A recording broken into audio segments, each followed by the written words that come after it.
प्यारे बच्चों, आप सभी का हार्दिक स्वागत है तिवारी एग्रीकल्चर एकेडमी के यूट्यूब चैनल पर।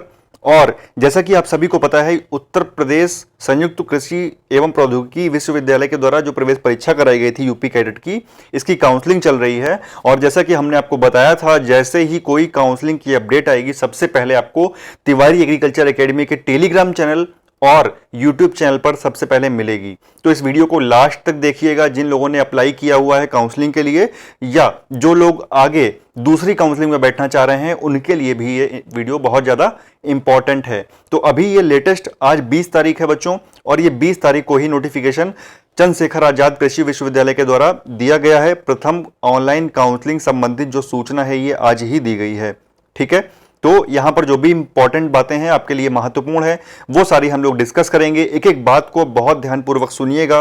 लास्ट तक वीडियो खत्म होते होते आपके जो भी सारे डाउट हैं, वो भी लगभग दूर हो जाएंगे, ये मुझे पूरी उम्मीद है। ठीक है, इससे पहले आपको बता दें कि जो भी बच्चे 11th और 12th क्लास में हैं, वो 11th 12th क्लास का, या फिर आपके जानकारी में है, आपके सहपाठी हैं, आपके भाई बहन या दोस्त के भाई बहन हैं, 11th 12th की कृषि वर्ग से जो बोर्ड की परीक्षा की तैयारी कर रहे हैं, उनको हमारे प्लेटफॉर्म से जोड़िए। हमारे ऑनलाइन कोर्स के बारे में आप सब जरूर बताइए, और उन्हें कोर्स में जोड़ने के लिए हमारा एक जो वीडियो है कोर्स के बारे में, जो फुल डिटेल है, उसे ज़्यादा से ज़्यादा शेयर करिए। आइए यहां पर देखेंगे हम लोग यूपी कैडेट 2020 की काउंसलिंग के बारे में डिटेल से। तो आप सबको पता है, यहां पर जो पहला पॉइंट लिखा है, स्नातक प्रथम ऑनलाइन काउंसलिंग हेतु पंजीकरण शुल्क जमा करना। तो आप सब लोग पंजीकरण शुल्क जमा कर चुके हैं, इसके बारे में कोई जरूरी डिस्कस करने की जरूरत नहीं है यहाँ पर। दूसरा पॉइंट है काउंसलिंग हेतु पंजीकरण एवं डॉक्यूमेंट अपलोड करना। बहुत सारे बच्चे डॉक्यूमेंट भी अपलोड कर चुके हैं, आप सबको पता है, डॉक्यूमेंट सबका लगभग अपलोड हो चुका है। तीसरा है ऑनलाइन चॉइस फिलिंग। ठीक है, तो बात शुरू होती है तीसरे पॉइंट से, ऑनलाइन चॉइस फिलिंग। यहां पर देखिए डेट आई है 21 तारीख से लेकर 24 तारीख तक। 21 से लेकर 24 सितंबर के बीच में आपकी ऑनलाइन चॉइस फिलिंग होनी है। ठीक है, अब आज 20 तारीख है, कल सुबह से आपकी चॉइस फिलिंग स्टार्ट होगी। कोई भी परेशान नहीं होगा, कोई जल्दबाजी नहीं करेगा। किस रैंक के बच्चे को कौन सी यूनिवर्सिटी डालनी है, कैसे चॉइस फिलिंग करनी है, कैसे आपको अपना कॉलेज, यूनिवर्सिटी, सब्जेक्ट की सारी चीजें भरनी है, एक एक वीडियो, एक एक स्टेप पर बात होगी तिवारी एग्रीकल्चर एकेडमी के यूट्यूब चैनल पर। तो आप सब लोग जुड़े रहिए लगातार, और चैनल को विजिट करते रहिए। टेलीग्राम चैनल जरूर ज्वाइन कर लिए। मैं बार बार कहता हूं आपसे, टेलीग्राम पर हर अपडेट आपके लिए जल्दी मिलता है। ठीक है, तो ऑनलाइन चॉइस फिलिंग 21 से सुबह से स्टार्ट है। जब भी स्टार्ट होती है, जैसे स्टार्ट होती है, सबसे पहले फॉर्म भर के हम आपको बताएंगे, एक एक चीज डिस्कस करेंगे आपसे। ठीक, अगला चौथा पॉइंट है ऑनलाइन चॉइस लॉकिंग की प्रक्रिया क्या होगी। सबसे पहले आप 21 से लेकर 24 के बीच में, इन 3 दिन के अंदर, 21 से लेकर 24 के बीच में 3 दिन के अंदर आप अपनी चॉइस फिलिंग करा लोगे। ठीक है, जैसे चॉइस फिलिंग आप करा लोगे जब, ठीक है, परेशान नहीं होना, बात समझिए। जब आप 3 दिन के अंदर चॉइस फिलिंग करा लोगे, फिर आपको चॉइस लॉकिंग करनी है। चॉइस लॉकिंग करनी है। ठीक है, कब से कब तक? 25 से लेकर 26 तक, आपको 26 की शाम 5 बजे तक। ठीक है, ये आपको चॉइस लॉकिंग करनी है। ठीक है, आप लोगों को अपना चॉइस फिलिंग करना है। 21 से लेकर 24 के बीच में चॉइस फिल किया आपने, उसके बाद उसका पीडीएफ एक डाउनलोड होगा। उस पीडीएफ को आपको डाउनलोड करना है, ये कल के वीडियो में आपको पूरा बताएंगे प्रोसेस। उसको प्रिंट आउट करना है। प्रिंट आउट करने के बाद हर एक पन्ने पर सिग्नेचर करना है, आपको सेल्फ अटेस्ट करना है, बच्चे को अपने साइन करने हैं उस हर एक पेज पर जो आप ऑनलाइन चॉइस फिल कर रहे हो। ठीक है, उसके बाद उसका पीडीएफ बनाना है 1 MB से कम का, और फिर उसको अपलोड करना है। ठीक है, जब आप अपलोड कर दोगे तो ये आपका चॉइस फिलिंग का प्रोसेस पूरा कंप्लीट हो चुका होगा। इसके बाद हम आते हैं चॉइस लॉकिंग की प्रक्रिया पर, चौथे नंबर के पॉइंट पर। यहां पर देखिए 25 सितंबर 2020 से 26, यानी 25 और 26 को जो है वो चॉइस लॉकिंग की प्रक्रिया होगी। कैसे चॉइस लॉक करना है, ये हम 25 की सुबह आपको वीडियो प्रोवाइड करा देंगे, वीडियो दे देंगे, बिल्कुल परेशान मत होइएगा। ठीक है, अभी तक जैसे आपको बताया गया है एक एक स्टेप तिवारी एग्रीकल्चर एकेडमी की तरफ से, तो आपको पूरा का पूरा प्रोसेस कराया जाएगा। और दूसरी काउंसलिंग में भी हम लोग पूरा का पूरा आपकी हेल्प करेंगे, कैसे आपको पार्टिसिपेट करना है, कैसे भाग लेना है, कैसे काउंसलिंग होगी। देखिए 5वां पॉइंट आपके सामने यहां पर, तो आपने देखा तीसरे पॉइंट में कैसे आपने ऑनलाइन चॉइस फिलिंग कर ली, चौथे पॉइंट में आपने कैसे ऑनलाइन चॉइस लॉकिंग कर ली, और ये जो 5वां नंबर है, इसमें आपको क्या करना है, प्रथम ऑनलाइन काउंसलिंग में सीट आवंटन के परिणाम। यानी कि जो आपने चॉइस फिलिंग और लॉकिंग करी थी 3 अक्टूबर के दिन, इन्होंने एक डेट दी है 3 अक्टूबर की, 3 अक्टूबर को ये एक लिस्ट निकालेंगे या फिर कुछ ना कुछ चेक करने का प्रोसेस देंगे। यानी कि आप ये चेक कर पाओगे कि जो भी सीट आपने लॉक करी थी क्या वो आपको मिली या नहीं मिली। ठीक है, ऑनलाइन काउंसलिंग में सीट आवंटन के परिणाम। ठीक है, तो यहां से जैसे ही आपको पता चल जाएगा, अगर इस 3 अक्टूबर वाली लिस्ट में आपका नाम आता है, तो 3 अक्टूबर वाली लिस्ट में अगर आपका नाम आता है तो आप समझिए कि आपकी सीट फाइनल हो चुकी है, जो भी आपने भरा हुआ है। ठीक है, जैसे ही आपकी सीट फाइनल हो जाएगी बच्चों, मान लीजिए 3 तारीख को आपका ये सीट फाइनल हो गई, अब आपको क्या करना है, आपको समय दिया जाएगा फिर 3 तारीख से लेकर 7 तारीख तक। बात करेंगे अब छठे पॉइंट की। जैसे ही 3 तारीख को आपका ऑनलाइन काउंसलिंग में सीट फाइनल हो गई, परिणाम में आपका नाम आ जाएगा, फिर छठे नंबर पर आएंगे। छठे नंबर पर है आपका ऑनलाइन सिक्योरिटी फीस जमा करना। ठीक है, फिर आप ऑनलाइन सिक्योरिटी फीस जमा करोगे, ऑनलाइन ही आपको 5,000 रुपए कटवाने होंगे। आप बैंक के थ्रू या यूपीआई के थ्रू किसी भी तरह से 5,000 रुपए जमा करोगे। सिक्योरिटी फीस है वो ऑनलाइन आपकी जमा होगी 3 तारीख से लेकर 7 तारीख की शाम को 5 बजे तक। जो भी डिटेल बताई जा रही है उसको आराम से सुनिए, समझिए, और जो भी डाउट है इस वीडियो के नीचे कमेंट करिएगा, आपको रिप्लाई दिया जाएगा। आगे बढ़ते हैं, 7वां नंबर का पॉइंट देखते हैं। छठे नंबर पे हमने देख लिया कैसे आपको सिक्योरिटी फीस जमा करनी है। चलिए 7वें नंबर का पॉइंट है इंपॉर्टेंट। इससे पहले आपको बता दें कि अगर आपने ऑनलाइन चॉइस फिलिंग कर दी, आपने चॉइस लॉकिंग कर दी और आपका नाम इसके बाद आवंटन परिणाम में 3 तारीख को नहीं आता, अगर 3 तारीख को आपका नाम इसमें नहीं आता है तो फिर क्या होगा, तो फिर आप दूसरी काउंसलिंग में बैठोगे। ठीक है, तो फिर आप अगर 3 तारीख को परिणाम में नाम नहीं आता, फिर आप दूसरी काउंसलिंग में बैठोगे, आपको किसी भी तरह की घबराने की कोई जरूरत नहीं है। ठीक, चलिए अगर नाम आ जाता है तो फिर आपको 3 से लेकर 7 के बीच में अपना सिक्योरिटी फीस जमा करना है। 7वें पॉइंट पर आए, 7वें में देखिए लिखा है प्रथम काउंसलिंग में आवंटित अभ्यर्थियों का संबंधित विश्वविद्यालय में प्रवेश प्रक्रिया एवं मूल दस्तावेजों का सत्यापन। अब देखिए आपने यहां पर मान लीजिए 3 तारीख को पेमेंट कर दिया।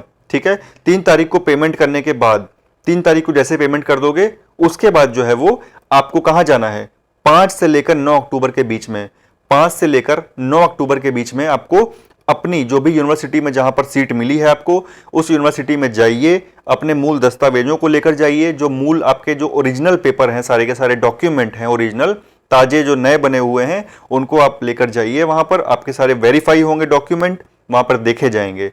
ठीक है, तो वहां पर आपको जो भी यूनिवर्सिटी मिलेगी 5 से लेकर 9 तारीख तक वहां पर जाने का है कि आप 5 से लेकर 9 अक्टूबर तक जा सकते हो। ठीक है, जो बच्चा यहां पर लास्ट डेट पर पेमेंट करेगा, याद रखिएगा, जो बच्चा ऑनलाइन सिक्योरिटी फीस 7 तारीख को जमा करेगा वो कब जा सकता है, 7 तारीख को जमा कर रहा है वो 8 को जा सकता है। ठीक है, जो यहां पर 3 तारीख को ही जमा कर देगा वो अगले दिन यानी कि 4 को नहीं जाएगा, वो जाएगा 5 से 9 के बीच में, यानी 5 को जा सकता है फिर वो।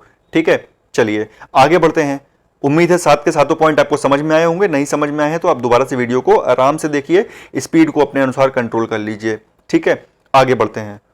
प्रथम काउंसलिंग प्रक्रिया पूर्ण होने के अंतिम तिथि के 3 दिन के बाद, जब आपकी प्रथम काउंसलिंग चल रही है, आप सबको पता है पहली काउंसलिंग चल रही है, जैसे ही ये कंप्लीट हो जाएगी यानी कि 9 अक्टूबर को ये कंप्लीट हो जा रही है, इसके 3 दिन के बाद, ठीक है, इसके 3 दिन के बाद स्नातक की बात की गई है। यहां पर अभी एमएससी और पीएचडी के लिए इन्होंने कोई भी काउंसलिंग का कोई भी नोटिफिकेशन अब तक नहीं निकाला है, तो ये बात भी आपको अच्छे से याद रखनी है। एमएससी और पीएचडी वालों के लिए अभी कोई भी इंफॉर्मेशन नहीं आई है। ठीक है, तो प्रथम ऑनलाइन काउंसलिंग कंप्लीट होने के 3 दिन बाद जो है वो दूसरी ऑनलाइन काउंसलिंग के बारे में सूचना जो है वो इनकी वेबसाइट पर उपलब्ध हो जाएगी। जैसे ही ये सूचना उपलब्ध होगी हम आपको टेलीग्राम चैनल के माध्यम से और यूट्यूब चैनल के माध्यम से अपडेट दे देंगे।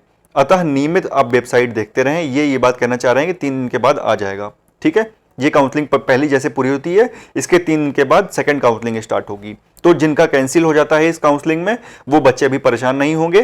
ठीक है, जुड़े रहिए सभी लोग। और 11-12 जो कृषि वर्ग के बोर्ड की तैयारी करने वाले बच्चे हैं उनको जरूर हमारे प्लेटफॉर्म से जोड़िए। उन सबसे कहिए कि 97-93-900-888 पर अगर वो एडमिशन लेना चाहते हैं, बहुत ही कम फीस में कंप्लीट 11th और 12th की तैयारी कराई जा रही है। बैच स्टार्ट हो चुके हैं, क्लासें स्टार्ट हो चुकी हैं, तो आप लोग इस इंफॉर्मेशन को ज़्यादा से ज़्यादा लोगों तक शेयर करिए ताकि उन्हें पता चल सके। इस नंबर पे कॉल करके या व्हाट्सएप करके आप पूरी इंफॉर्मेशन ले सकते हैं। बाकी यूट्यूब चैनल पर भी सामने पूरा वीडियो पड़ा हुआ है, आप वहां से भी देख सकते हैं। ठीक है, आइए देखते हैं आगे की प्रक्रिया देखते हैं यहां पर। तो यहां पर लिखा है बच्चों, पहला पॉइंट लिखा है नोट में कि अभ्यर्थी 21 सितंबर 2020 से 24 सितंबर 2020 तक ऑनलाइन चॉइस फिलिंग दे सकता है। बिल्कुल हमने ऊपर देख लिया है कि 21 तारीख से लेकर, यानी कि कल सुबह, आज 20 तारीख है, कल सुबह 21 तारीख से लेकर 24 के बीच तक ऑनलाइन चॉइस फिलिंग भर सकता है स्टूडेंट। ठीक है, ऑनलाइन चॉइस फिलिंग के दौरान विषयों का चुनाव करने से पहले, यानी कि आपके क्या क्या सब्जेक्ट होंगे, विषयों का चुनाव करने से पहले विवरण पुस्तिका मतलब जब आपका फॉर्म आया था, नोटिफिकेशन एक जारी होता है, उसे ही बोलते हैं विवरण पुस्तिका। तो उसमें अहर्ता यानी क्या आपकी क्वालिफिकेशंस के हिसाब से अहर्ता संबंधी जानकारी अवश्य प्राप्त कर लें। केवल उन्हीं विषयों का चुनाव करें जिसमें अभ्यर्थी प्रवेश हेतु पात्रता पूर्ण करते हों। ठीक है, उन्हीं विषयों को आपको वहां पे भरना है। जैसे आप अपने सब्जेक्ट के अनुसार ही वहां पर सब्जेक्ट भरेंगे। ठीक है, कल जो हम वीडियो बनाएंगे उसमें आपको कंप्लीट बताएंगे कि अगर आप पीसीबी से हो, पीएजी से हो, तो कौन कौन सी सीट्स के लिए अप्लाई कर सकते हो और आपकी रैंक के अनुसार क्या क्या चीजें आपको मिल सकती हैं। डिटेल में हम वहां पर इसको बता देंगे। ठीक है, तो एक बार आप जो है वो उसको देख लीजिएगा। केवल उन्हीं विषयों का चुनाव करें जिसमें अभ्यर्थी प्रवेश से पहले पात्रता पूर्ण करते हों। यदि अभ्यर्थी को सीट आवंटन हो जाती है, ये बहुत ही इंपॉर्टेंट पॉइंट है, इसको बहुत ध्यान से समझिए। यदि स्टूडेंट को सीट मिल जाती है, यानी कि जो 3 अक्टूबर को रिजल्ट आएगा, 3 तारीख को जो वो निकाल रहे हैं एक लिस्ट की आपका कंप्लीट सीट आपकी मिल चुकी है। यदि आपको सीट मिल जाती है, सीट आवंटन आपको हो जाता है एवं प्रवेश प्रक्रिया पूर्ण नहीं करता, बीच में ही स्टूडेंट कह दे कि अरे मुझे नहीं जाना यूनिवर्सिटी, भले मेरा नाम आ गया है लेकिन मुझे नहीं लेना। ठीक है, कुछ बच्चे ऐसे हैं जो कि पीसीबी ग्रुप से हैं और वो बीवीएससी चाहते हैं। मान लीजिए उन्होंने बीवीएससी उसमें डाला हुआ है, या पहली चॉइस उनसे जो है वो गलती से कुछ और भर गई है, उन्हें कोई सीट मिल रही है। ठीक है, और अगर वो सीट को नहीं ले रहे हैं, यानी कि लिखा है प्रवेश प्रक्रिया पूर्ण नहीं करता। प्रवेश प्रक्रिया पूर्ण नहीं करता का मतलब जो सीट आपको मिली है आप उसकी प्रवेश की प्रक्रिया पूरी करिए। अगर आप बीच में ही उसमें छोड़ दे रहे हैं, उस काउंसलिंग को बीच में ही छोड़ रहे हैं, तो आप जो है वो अगली काउंसलिंग यानी दूसरी काउंसलिंग में भाग नहीं ले पाएंगे। ठीक है, जिनका नाम नहीं आया बीच में 3 तारीख को, वो तो ले सकते हैं, उनके लिए कोई दिक्कत नहीं है। लेकिन अगर आपका नाम आ गया उसके बाद भी अगर आप भागने लग गए तो फिर आप भाग नहीं सकते हो। ठीक है, अगर आपका नाम आया है तो आप जाइए यूनिवर्सिटी, सारे ओरिजिनल डॉक्यूमेंट लेकर जाइए, वहां पर दिखाइए, पूरा वेरिफिकेशन कराइए। ठीक है, बाकी तभी फिर आप आगे, मान लीजिए आपको कोई डाउट है, अगली दूसरी सीट चाहिए, तो आप आगे अप्लाई कर पाएंगे दूसरी काउंसलिंग में, वरना फिर नहीं। ठीक है, आगे बढ़ते हैं। यहां पर दूसरा पॉइंट देखेंगे क्या है। दूसरे पॉइंट में कह रहा है अभ्यर्थी को 25 सितंबर 2020 से 26 सितंबर 2020 तक चॉइस लॉक करके प्रिंट आउट लेना होगा। ठीक है, आपको अपना चॉइस लॉक करना है 25 से 26 के बीच में। 25 की सुबह हम चॉइस लॉक करने का भी वीडियो बना के देंगे आपको। इसके बाद 25 से 26 के बीच में चॉइस लॉक करना है, उसका फिर प्रिंट आउट लेना होगा। प्रिंट आउट लेने के बाद, चॉइस लॉक के बाद प्रिंट आउट लेने के बाद प्रिंट आउट की प्रति अभ्यर्थी द्वारा साइन करके पीडीएफ फॉर्मेट में अपलोड करना होगा। ठीक है, अभी मैंने ऊपर बताया था कि आपको चॉइस लॉक कर देनी है। चॉइस लॉक जब हम कल बताएंगे तो वहां पर आपको पूरा बताएंगे। चॉइस लॉक करने के बाद आपको सीट लॉक करनी है, कब? 25 और 26 के बीच में। आपको सीट लॉक करने के बाद क्या करना है, उस डॉक्यूमेंट का प्रिंट आउट लेना है। प्रिंट आउट लेने के बाद प्रिंट आउट की प्रति यानी उसकी फोटो कॉपी अभ्यर्थी के द्वारा साइन की जाएगी और फिर उसका पीडीएफ बना के वहां पर अपलोड करना होगा। ये प्रोसेस होगा। कल भी इसके बारे में जो आगे का है, चॉइस फिलिंग और ये डॉक्यूमेंट का लॉकिंग है ना, चॉइस फिलिंग और लॉक जो है, सीट लॉक है, इसके बारे में डिटेल में कल भी हम बात करेंगे। ठीक है, चलिए अगला पॉइंट देख लेते हैं। पॉइंट नंबर 3 यहां पर दिया हुआ है, 3 अक्टूबर 2020 को सीट आवंटन के परिणाम घोषित कर दिए जाएंगे। 3 अक्टूबर 2020 को आपको वेबसाइट पर देखना है, अभ्यर्थी लॉगिन करके सीट आवंटन के परिणाम देख सकते हैं। याद रखिएगा, अगर थोड़ी सी भी डेट आगे पीछे होती है, जैसे इन्होंने 3 को कहा है कि 3 को अभ्यर्थी लॉगिन करके सीट आवंटन के परिणाम देख सकते हैं। अगर आप 3 तारीख को नहीं देख पा रहे हो, या 3 को हो सकता है कि इनके में अपडेट ही ना हो सकता है 4 को अपडेट करें, तो आपको परेशान नहीं होना होता, आपको घबराना नहीं होता है। आपको सिर्फ हमारे टेलीग्राम चैनल को और यूट्यूब चैनल को विजिट करके बस एक बार देखना होता है। ठीक है, आप सब अपनी पढ़ाई पर ध्यान दिया करिए ज्यादा से ज्यादा, और बस एक बार आप विजिट कर लीजिए, जो भी नया अपडेट होता है वो हम खुद अपडेट करके आपको दे देते हैं। अगला पॉइंट चौथा देखिए यहां पर क्या दिया है, आवंटित अभ्यर्थी, जो भी आवंटित अभ्यर्थी है 3 से लेकर 7 तक के बीच में ऑनलाइन सिक्योरिटी फीस जमा कर सकते हैं। 3 से लेकर, अगर उनका 3 तारीख को नाम आ जाता है, सीट उन्हें आवंटन जो ये आवंटन परिणाम 3 तारीख को निकलेंगे, अगर उनका नाम उसमें आता है 3 तारीख वाली लिस्ट में, तो फिर क्या करना है, 3 से लेकर 7 तारीख तक की शाम को 5 बजे तक ऑनलाइन सिक्योरिटी फीस जमा कर सकते हैं। सिक्योरिटी फीस जमा करने के 24 घंटे के बाद अभ्यर्थी आवंटन पत्र लॉगिन करके डाउनलोड कर सकता है। उन्हें एक आवंटन पत्र मिलेगा 24 घंटे के बाद। जब आप 5,000 रुपए लॉगिन फीस, सिक्योरिटी फीस जब आप जमा कर दोगे 5,000 रुपए, तब आपको 24 घंटे के बाद एक आवंटन पत्र मिलेगा, उसको आपको डाउनलोड करना है। ठीक है, अभ्यर्थी को, 5वां पॉइंट देखिए, अभ्यर्थी को आवंटन पत्र एवं अपने सभी मूल दस्तावेज सहित विश्वविद्यालय में 5 अक्टूबर 2020 से 9 अक्टूबर के बीच में प्रवेश प्रक्रिया पूर्ण करना अनिवार्य होगा। अगर आपका 3 तारीख को नाम आया, 3 तारीख को नाम आने के बाद 3 से लेकर 7 के बीच में आपने 5,000 रुपए दे दिए, 5,000 रुपए देने के बाद आपको 24 घंटे के बाद एक पत्र डाउनलोड करना होगा कि आपने 5,000 रुपए दिया है, आपका इस सीट पर, इस जगह पर एडमिशन फाइनल हुआ है। जिस यूनिवर्सिटी में आपका नाम फाइनल हो जाएगा, उसी यूनिवर्सिटी में आपको 5 से लेकर 9 के बीच में प्रवेश प्रक्रिया को पूरा करने के लिए जाना होगा। ठीक है, प्रवेश प्रक्रिया को पूर्ण करने के लिए जाना होगा। यदि अभ्यर्थी आवंटित विश्वविद्यालय में प्रवेश प्रक्रिया पूर्ण नहीं करता, याद रखिएगा, अगर आप आवंटित विश्वविद्यालय यानी कि जो भी विश्वविद्यालय में आपको एडमिशन मिला है, प्रवेश मिला है, उसमें जाते नहीं हैं, अगर प्रवेश प्रक्रिया को आप पूर्ण नहीं करेंगे, आप अपने ओरिजिनल डॉक्यूमेंट लेकर नहीं जाएंगे, तो आपको जो सीट मिली है, सीट आवंटन स्वतः निरस्त हो जाएगा।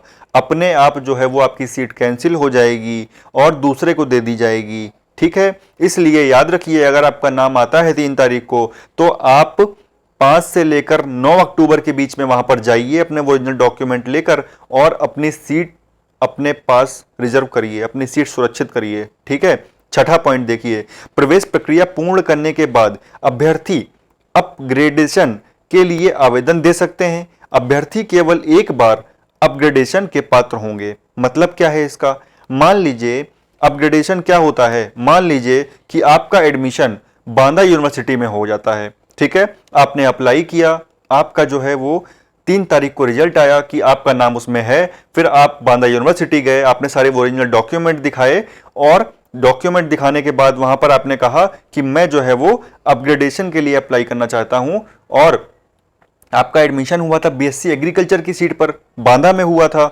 अब आप चाहते हो कि यही एग्रीकल्चर की सीट मुझको मिल जाए अयोध्या में, या हमें मिल जाए सीएसए यूनिवर्सिटी में। ठीक है, तो फिर क्या होगा, वो चेक करेंगे कि क्या यहां पर उसकी सीट अवेलेबल है, क्या यहां पर सीट खाली है।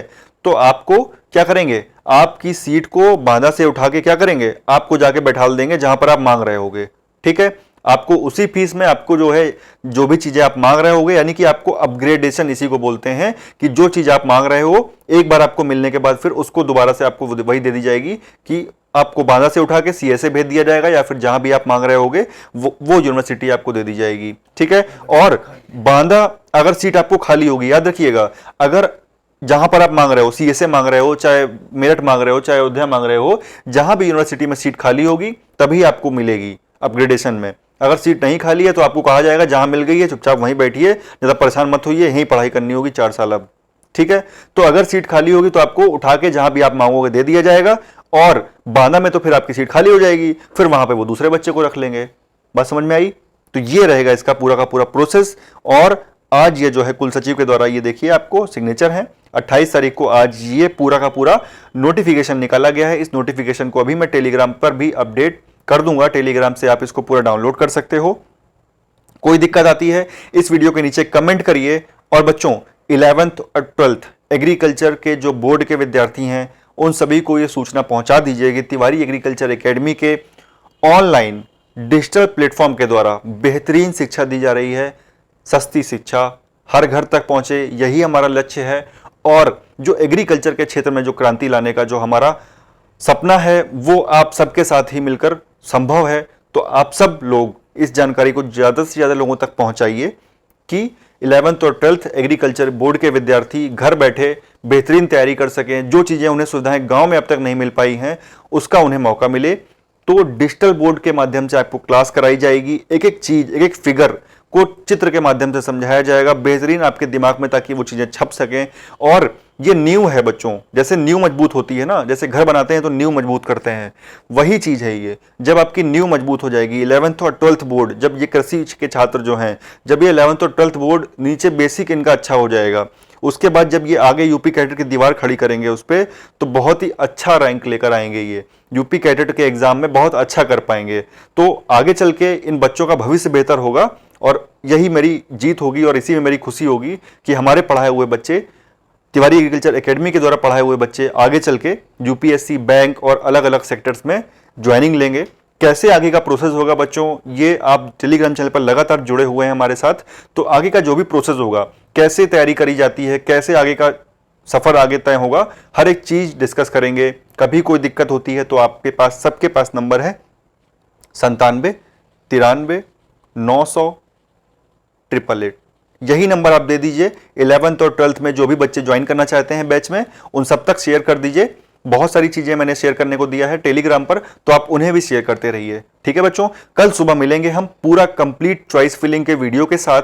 तो परेशान मत होइए, बिल्कुल भी घबराने की जरूरत नहीं है, कोई टेंशन लेने की जरूरत नहीं है। बस हमारे यूट्यूब चैनल को विजिट करिए और टेलीग्राम पर ज्यादा से ज्यादा लोगों को जोड़िए, ताकि वो गलत चॉइस फिलिंग ना करें, है ना। इसीलिए हम लोगों ने वीडियो बना के आपको दिया, ताकि गलती ना हो। लेकिन बहुत सारे बच्चे गलती कर देते हैं और लगातार आप लोग परेशान थे, कॉल्स आ रही थी, तो आपको परेशान होने की जरूरत नहीं है। ख्याल रखिए, पढ़ते रहिए, अपना जुड़े रहिए। धन्यवाद।